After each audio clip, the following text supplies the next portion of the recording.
Welcome back to another episode of the Road Stories podcast. I'm William from the AdventureFamDam, your host, and we are here in Vail, Colorado at the GoPro Mountain Games. There is a ton of stuff going on around us. We're actually sitting in a Lightship RV. It's a 100% EV, I guess. It's a fully electric RV that we have converted into a podcast studio. We're going to have a couple of people come through here, tell their road story. I just grabbed Ross, who is a longtime Vail local. His resume is longer than a CVS receipt, so 2020. He's part of the crew. You know, they say in mountain towns you either have 4 jobs or 4 houses. He's got 7 jobs, so he's definitely on that side. So we pulled him in. He's been around the world a time or two, and he's got a little bit of a road story for us. Ross, welcome on the podcast. Thanks for having me. Great intro there. That was beautiful. Yeah, we do what we can. Yeah, that was great. Yeah. So Ross, you told me you've studied abroad. You've traveled a bunch. Obviously, you do a lot, sounds like, just in your day-to-day career. You were on the news, your local television. He's been an MC out here in Vail. He's done a bunch of stuff. So what we do, we bring people onto the podcast, people that travel. Obviously, things go sideways, things go wild, things go crazy. What is one time you were traveling that something just memorable happened? Oh, man. First of all, thanks for having me. I think traveling is so important. Oh, yeah. Like, especially as a child, to see the world, see how other people live. And how other cultures are out there. So that was really instilled in me. Yeah. So I didn't ask to study abroad when I was in college. My parents kind of pushed me in that direction, which is really cool of my parents, right? So growing up in Maryland, why not try to go to Melbourne, Australia for 6 months and study down there? So had a blast down there. Took Aboriginal studies. You know, none of my journalism credits would transfer back, so I was taking these off-the-wall classes. Had a great 6 months. Made some awesome relationships.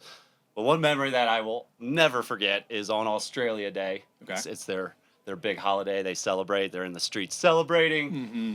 And I was staying a little outside of the city at some of my family's place. So I was taking the train in and out, you know, throughout my time there. So Australia Day happens. I go out for a good time.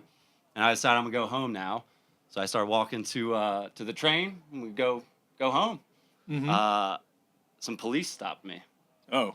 Some police stopped me on the side of the road and said, "Sir, do you know where you are?" Probably in a different accent, right? Yeah. Asked me where I knew where I was, and I will never forget. I said, "I am in Australia. Of course I know where I am. I am good, dude."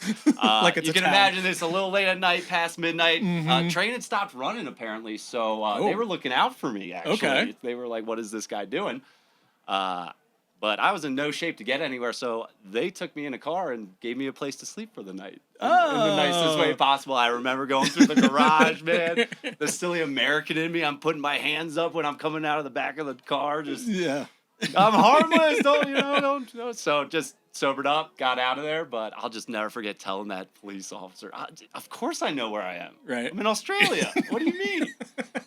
Like it's a tiny country that's not its own continent. Yeah, what do you mean? But they were more asking, like, do you know, like, where you are in relation to Australia? Well, it is funny because I've heard from multiple people, and I think as Americans we're a little bit conditioned about the police. Like when the police show up, you're like all of a sudden you're on your best behavior, like da-da-da-da-da. But when you travel abroad, a lot of times the police are like genuinely there to help you. It's almost like the Vail police and the Aspen police that I've experienced with.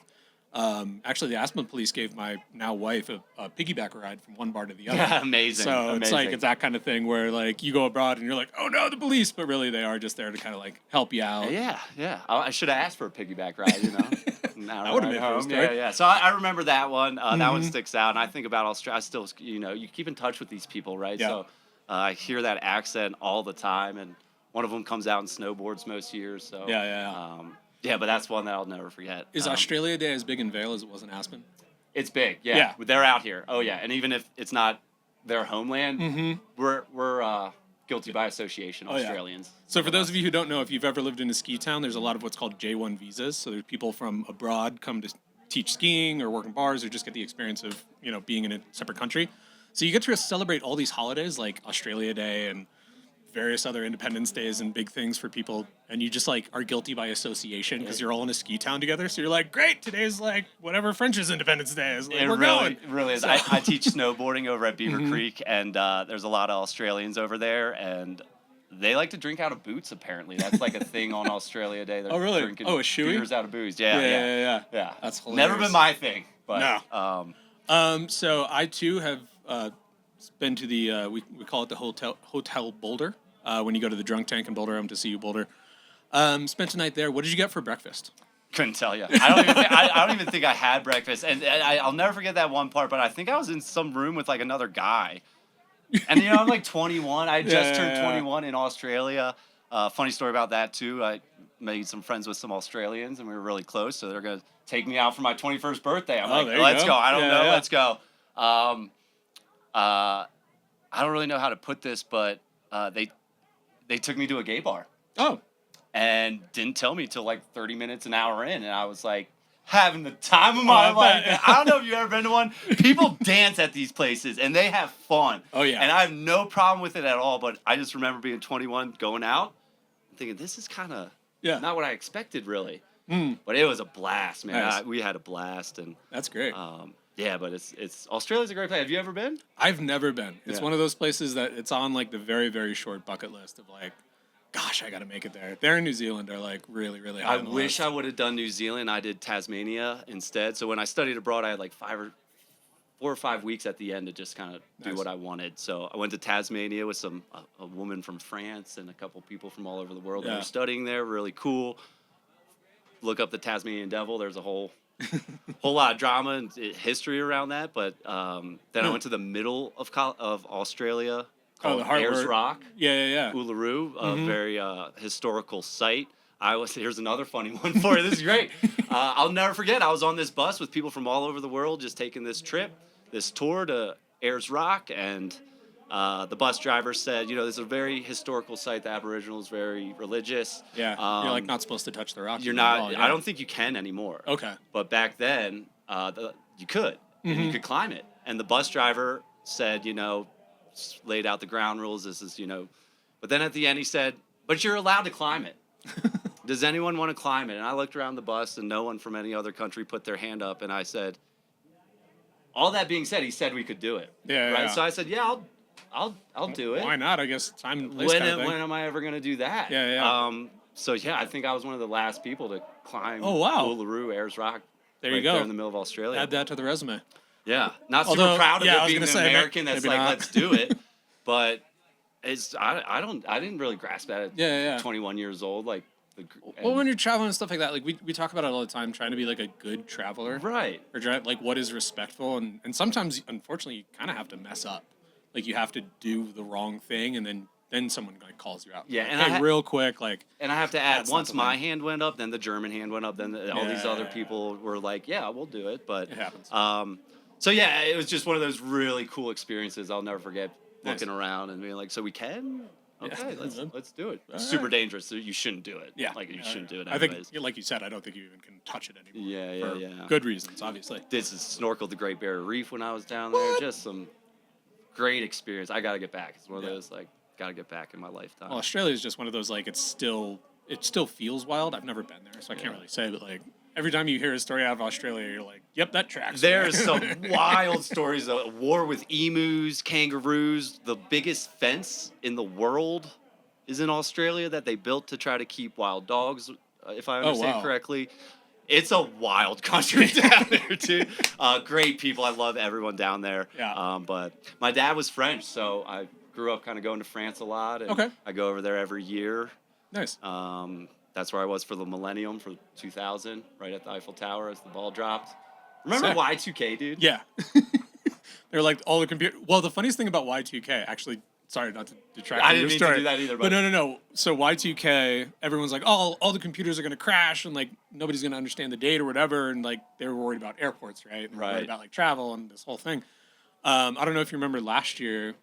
When Microsoft crashed. That's right. And all the airlines went down. Yeah. My wife and I were literally driving to the airport to get on a plane to actually fly to my buddy's wedding over in Aspen. Oh, wow. And we were like going and it's like, oh, yeah, flight canceled. And I was like, I don't know, let's go to the airport and see what's going on. Just absolute chaos. We go up to the ticket counter and like, nice person from United is like, you know as much as I do. Like, whatever it says on your phone, on your app, like, that's what I know. Yeah, it's the system's down. No one knows what's happening. Right? And so we were like, shit, what do we do? And we were actually in Baltimore. We were going up to BWI. So my wife and I were like, well, the kid's over at the grandparents' house. Like, we had the weekend booked to, like, go hang out with our friends. Like, what should we do? and we ended up going to Annapolis and getting tattoos. So I got this tattoo as a result of all those computers getting shut down. Please tell me you ate some crabs, the Maryland blue crabs when you were over there. Okay, we good. Had crab cakes and the whole thing, but we were laughing because we were talking about Y2K the whole time. We were like, this is what Y2K was supposed to be like, and it's like 2024. Like, it was like a one-day thing, right? 1 day thing. 24 hours. The next day, flights were back up, and like we took off. So, well, I got a question for you, man. Yeah, you go through a lot of airports. What are your thoughts on DIA here in Denver? Dude, so I was born in Boulder, grew up in Colorado. So I saw DIA get built, and they had like it's the weirdest thing because they had the damnedest time trying to figure out like the luggage situation. So like for the first year you went through DIA, like chances are you're gonna lose your luggage. Right. It was that bad.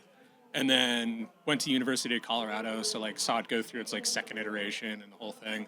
And now like I go in there and I'm like, I don't even know what this is or what this place is. Yeah. It's wild. And then like all the conspiracy theories behind it and everything. Wild. It's so fun. Yeah. If you want to look something up, go check out Conspiracy Theories DIA. Yeah, go down that rabbit hole. Good luck. Yeah, that's a fun one. That's a fun one. Yeah, I've been flying actually out of our local airport here in Eagle County Regional Airport. Dude, that's the thing. Like those tiny airports, like Aspen Airport and Eagle Airport and all those.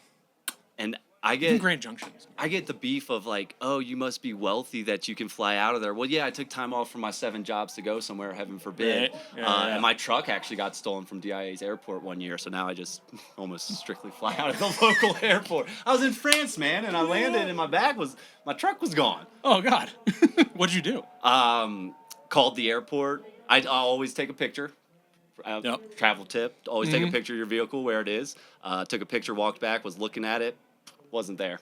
So I called the airport, asked if they towed for any reason, and he was like, no, we don't tow. And I'll never forget, he said, oh, this has been happening, but it's been a week since it happened, so I thought it was done. I said, I'm sorry, a week? What? What? So I ended up calling the cops, got a police report, super worried that it wasn't going to show up, but they got it.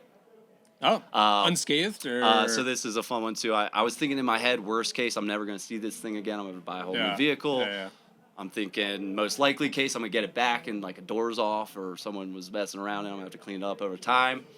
Best case I was thinking it shows up somewhere with like a lift kit, a new stereo, like tinted windows. I was like, that would be tight if they found it like that. Like, please let a redneck have stolen it. They found it. Someone had stolen it and sold it, and the poor woman serviced it and detailed it, so I got it back. Lost everything in it. Lost some personal items, some stuff tied to my father that I'm sad about, but got my truck back. There you go.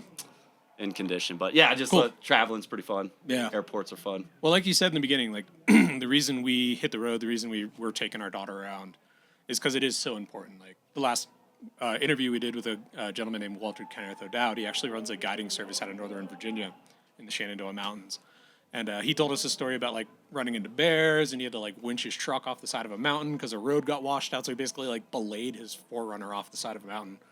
And he's like, the cool part about that is it just makes your life, like the rest of the world, seems a little bit easier. Yeah. Because if you get like a flat tire, you're like, great, I'm not like winching my truck off a mountain. Like it could be worse. Yeah, great perspective. Or like, you get your truck stolen in an airport, like kind of smooths out the bumps in the road throughout the day, like normal stuff. Yeah. So it's very important. I don't want people to think like I'm a terrible traveler that's just causing, chaos out in the world. Like these are just fun stories that have come up over the times. And they happen. Like if you go out and you just go travel the world, like something's gonna happen. Yeah. Sometimes it's rough and it's bad, and sometimes it's crazy. We always joke like the highs are higher, the lows are lower, but like totally worth it to get out. And a lot of it is who you're with, right? Yeah. And years from now, we're gonna say, "Remember when we were out there? Remember?" And you could hang out with somebody for 2-3 days, and you'll make like a lifetime friend. Yeah. And that's all it takes. And it's also like I said at the beginning, that perspective. We get tunnel vision. Everyone has tunnel vision, right? And just seeing that some people don't work 7 jobs. Some people take siestas in the middle of the day. You know what I mean? Like seeing that, people have different looks at how life should be lived. And I like to say America is such a young country in the grand scheme of things. Oh, yeah. And you look at Europe and they're on to something not working so much. You know what I mean? Yeah, I hear you. Well, let's get that changed. Ross 2028 vote here. No. Oh, yeah. Running on this siesta platform. Well, real quick to wrap up, anything you want to plug? Anything you want to tell the people about that got coming up? Or get on out, travel, come to Colorado. Come check us out here. Adventure is literally around every single corner all year round. Me personally, I do a lot of snowboarding in the winter. My Instagram is pretty dialed on a lot of snowboarding videos. So if you're interested in something like that, it's Colorado Living on the Hill. Love that.